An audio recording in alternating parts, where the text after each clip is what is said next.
샬롬, 좋은 아침입니다. 하나님께서 주신 새날에 함께 말씀으로 시작할 수 있어 참 감사한 아침입니다. 오늘도 말씀 가운데 힘을 얻고 주님의 평안으로 하루를 열어가시기를 축복합니다. 오늘 우리에게 주시는 하나님의 말씀은 민수기 14장 39절부터 45절인데 핵심 구절 42절을 함께 읽겠습니다. 여호와께서 너희 중에 계시지 아니하니 올라가지 말라. 아멘.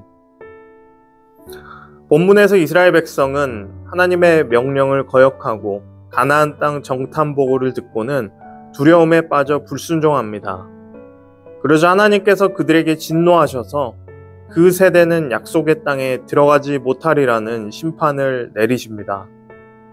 그 말을 들은 백성들은 크게 슬퍼하며 아침 일찍 일어나 이렇게 말합니다.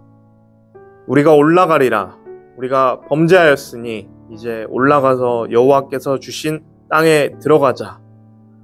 그러나 이미 하나님의 명령은 또 뜻은 선포된 후였습니다. 모세는 경고합니다. 지금 올라가면 안 된다. 여호와께서 너희와 함께하지 않으신다. 하지만 백성은 모세의 이 경고를 무시하고 자신들의 열심과 결단만을 의지하여서 산지로 올라가고 맙니다. 어떻게 됐죠? 그 결과 아말렉과 가나안 사람들에게 철저히 패하고 뿔뿔이 흩어지게 됩니다. 이 장면은 우리에게 중요한 교훈을 주고 있습니다. 하나님의 인도하심이 없으면 아무리 우리가 내 노력으로 열심히 나아가도 그것은 실패로 끝난다는 것입니다. 그리고 뒤늦은 후회는 참된 순종이 아니라는 것입니다. 1990년대 미국의 한 선교단체가 북아프리카의 이슬람 지역의 단기 선교팀을 파송했습니다. 그러나 언어, 문화, 지역 상황에 대한 준비 없이 단지 열정 하나만을 가지고 떠났습니다. 기도와 하나님의 뜻을 분별함에도 충분치 않았습니다. 결과는 당연히 참담했습니다. 현지인들과의 충돌이 일어났고 선교는 2주 만에 철수하게 되었고 지역교회는 이전보다 오히려 큰 박해를 받게 됐습니다.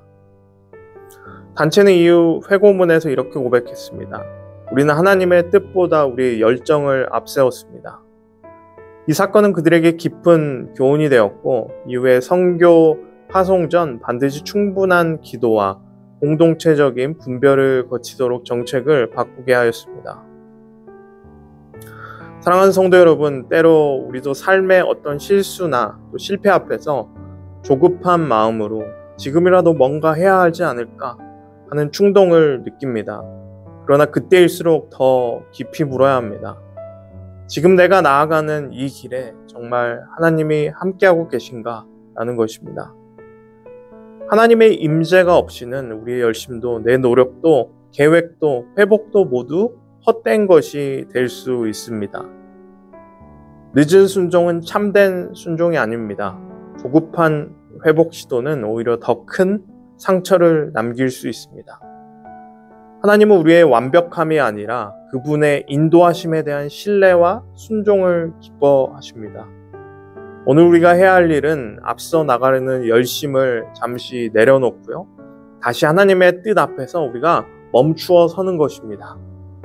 하나님 앞에 무릎 꿇을 때 비로소 오히려 발걸음을 뗄 수가 있는 것입니다. 오늘 하루 무슨 일을 결정하시든지 기도와 분별이 먼저 있으시기를 소망합니다. 하나님 없이 앞서지 않고 하나님과 함께 걸어가시는 하루가 되기를 주님의 이름으로 축복합니다. 아멘. 중보기도팀 이산미 권사입니다. 묵상톡 1분 기도. 오늘은 환우들을 위해 기도합니다. 살아 역사하시는 하나님 아버지, 우리에게 향하신 사랑과 우리의 생명과 바꾼 십자가의 은혜에 나아갑니다. 우리가 얼마나 약하고 연약한지 잘 아시는 하나님, 우리를 긍휼히 여기사 모든 죄악을 용서하여 주옵시며 어느 누구에게도 말할 수 없는 고통과 환경 속에서 무너져가는 마음속에 십자가의 사랑과 하나님을 바라보며 기도로 인내하며 나아가는 환우들을 기억하사 지치지 않게 하시며 육으로 인한 고통 속에 함께 하시는 하나님을 잊지 않도록 도와주시옵소서. 치료의 하나님, 주님께서 하시고자 하시면 능치 못할 일이 없는 줄 믿습니다. 주님밖에 없사오니 능력의 손을 펴사 병든 곳을 어루만져 주시고 병의 근원을 치료해 주시기를 간절히 기도합니다. 함께 기도로 중보하는 성도들에게도 영육간에 강건케 하여 주옵소서. 우리를 사랑하사 끝까지 사랑하시는 예수님의 이름으로 기도드립니다. 아멘.